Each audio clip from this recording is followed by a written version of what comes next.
Ар bir bala ырыскысы менен төрөлөт деген, ар bir балага ырыскысы түз келип насип болот деген мааниге келбейт.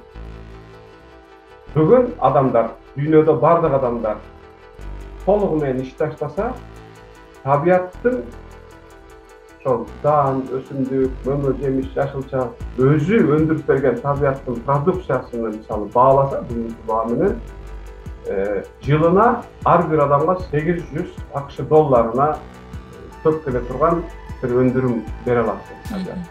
Бул деген сөз, туура адам өзүнүн ар bir бала өзүнүн ырыскысы менен туулат. Табият буга жөндөмдүү деген сөз, буга күчү жетет.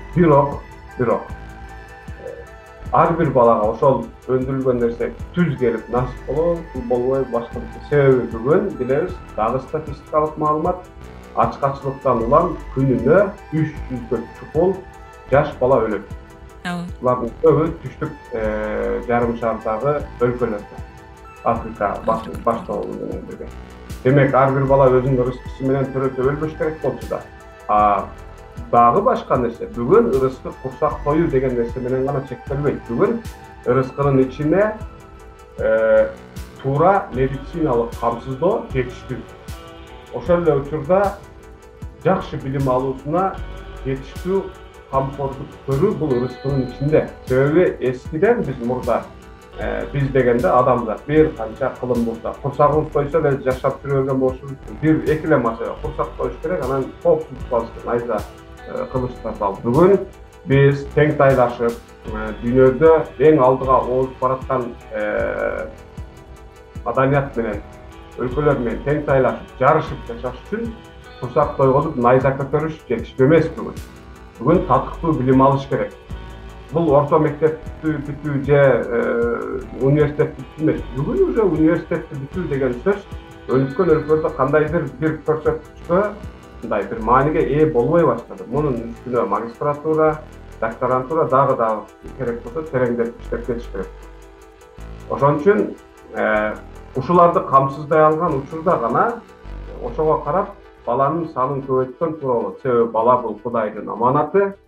Аны бул жака алып келип алып, анан көрөбүз да бир гап болор дегендей бир мамиле кылганга эч кимдин акысы жок. Себеби исламда кечирилбеген күнөөлөрдүн эң башында бирөөнүн акысы келет. Бул биздин үй бүлөнүн сыртында же туугандардын сыртында болушу керек эмес бул нерсе. Өзүбүздүн деле үй бүлө мүчөлөрүбүз, өзүбүздүн балабыз, атабыз, бир тууганыбыз, досубуздун деле акысына кирбешибиз керек.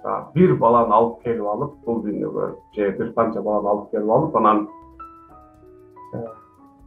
болгону баягындай кара жумушка гана жарай турган кылып тарбиялап өстүрүп койгондон көрө азыраак балалуу болуп, жогору дегенде университетти бүтүрүп өлүп кетип атканда, биз өлүп кетип атканда аркабызда мындай көзүбүз калбай турган, кыжалак болбой турган, өзүнүн кутунда өзү тура алат, акысын жедирбейт, акысын жейт, бир мыктай адам болуп, бактылуу болуп жашап өтө ала турган кылып, урпакты аркага таштап кетүү маанилүү. Бир сүйлөп кошуп туруп сөзүмдү бүтүрөйүн. Имам Газалинин ислам тарыхына кызыккандар болсо излесин. Имам Газалинин айтуусу боюнча классификация кылган үйлөнгөн ар бир жубай балалуу болууга укуктуу эмес. Анын белгилүү жетилгендик критерии бар.